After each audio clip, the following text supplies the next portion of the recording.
Selamat sore. Satu saja Pak Menko. Sebelumnya perkenalkan saya Konita dari tirto.id.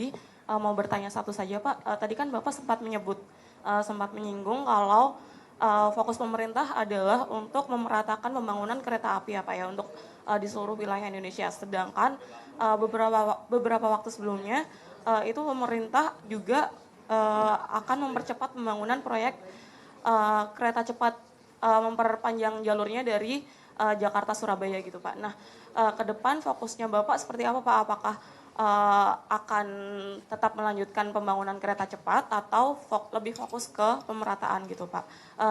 Dan juga kan fokus kalau misalkan untuk kereta cepat itu masih terhalang dengan permasalahan utang ya Pak ya. Nah, itu bagaimana sikap Bapak? Terima kasih. Kita tahu memang masih menghadapi tantangan serius yang harus kita carikan solusinya, yaitu terkait dengan utang. Dalam pertemuan yang digelar beberapa hari yang lalu di Wisma Danantara antara Badan Pengelola, baik hadir Pak Rosan ya sebagai CEO, kemudian juga COO Pak Doni dan CIO Pak Pandu waktu itu, kita sama-sama mencari solusi bagaimana dan masih dikembangkan. Beberapa kali kami juga undang pihak Danantara, tentu Kementerian Perhubungan, Direktorat Jenderal Perkeretaapian, Dirut KAI, dan semua yang saat ini mengawaki KCIC atau Bush untuk mencari atau mengembangkan opsinya. Saya belum bisa menyampaikan secara definitif karena memang masih terus dikembangkan. Nanti saja pada saatnya kita akan jelaskan secara terbuka bagaimana langkah yang diambil.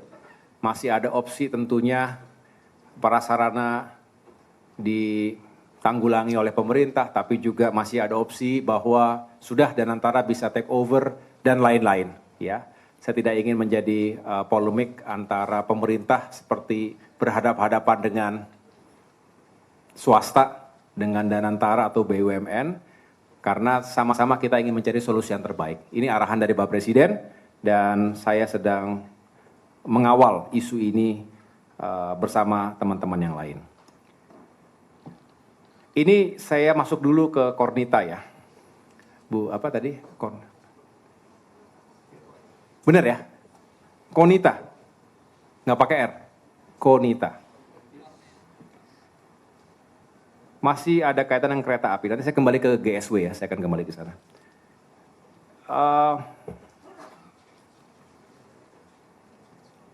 Ini memang sering menjadi pilihan yang juga membutuhkan pendekatan yang pas. Di satu sisi kita ingin meningkatkan konektivitas secara signifikan, karena bisa dibayangkan, kalau Jakarta-Bandung bisa ditempuh 3 jam saja, maka signifikan. Saya ulangi, Jakarta-Surabaya kalau bisa menjadi 3 jam saja, maka signifikan dari sisi travel time. Waktu tempuh.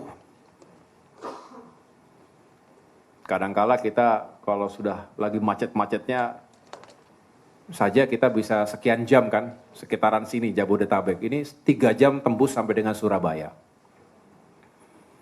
Saya membayangkan kalau masih kuliah di Surabaya bisa tiap hari pulang pergi itu. 3 jam sambil ngerjain paper atau ngerjain tugas, atau bisa meeting sebalik lagi. But anyway, kalau kita fokus ke sana saja tentu seperti tidak sensitif terhadap kebutuhan pemerataan pembangunan wilayah. Ini saya sering bicarakan dengan para deputi, dengan jajaran, kita tidak bisa hanya fokus pada satu hal, tapi kita juga selalu dihadapkan pada keterbatasan anggaran. Nah, kita lihat, tanpa harus mengesampingkan, menempatkan kebutuhan pemerataan, keseimbangan, dan juga keadilan pada akhirnya, kita harus hitung dengan baik. Tapi semangat mereaktivasi, meningkatkan kapasitas kereta api, bukan kereta cepat saja, ini juga harus dikawal bersama-sama. Dan agar industri perkereta apian ini semakin maju dan berkembang. Kita tidak hanya ingin membeli sesuatu dari luar, tapi kita juga ingin menghidupkan industri perkeretaapian nasional, domestik. Kalau ada demand, pasti ada supply. Dan ini akan menggerakkan kembali ekonomi. Nah, lalu kawasan juga terus dikembangkan. Ya, dikembangkan dan harus juga saling menguntungkan. Jangan sampai pemerintah hanya membangun jalurnya, rel kereta apinya, tapi kemudian tidak mendapatkan benefit yang lebih luas. Kawasan-kawasan transit itu harus menjadi nilai tambah yang juga bisa mendukung stabilitas pembiayaan. Ya, dengan pengembangan konsep TOD, dengan pengembangan kawasan, kita bisa menangkap yang namanya potensi dari land value capture.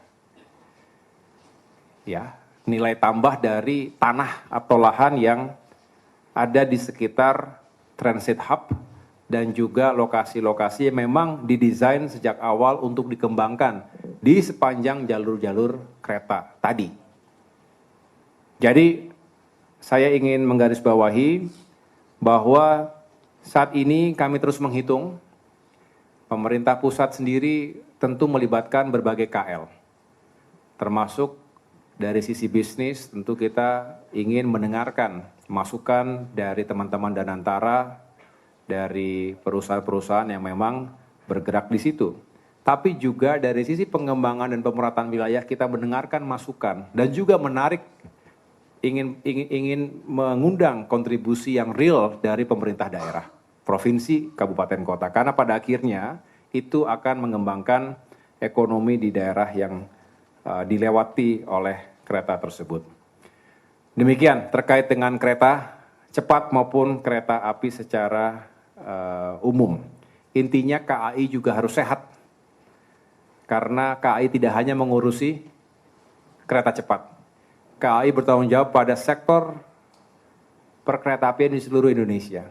Ribuan kilometer harus juga bisa kita rel kereta api bisa berfungsi dengan baik dan passengers harus tetap nyaman menggunakan kereta api.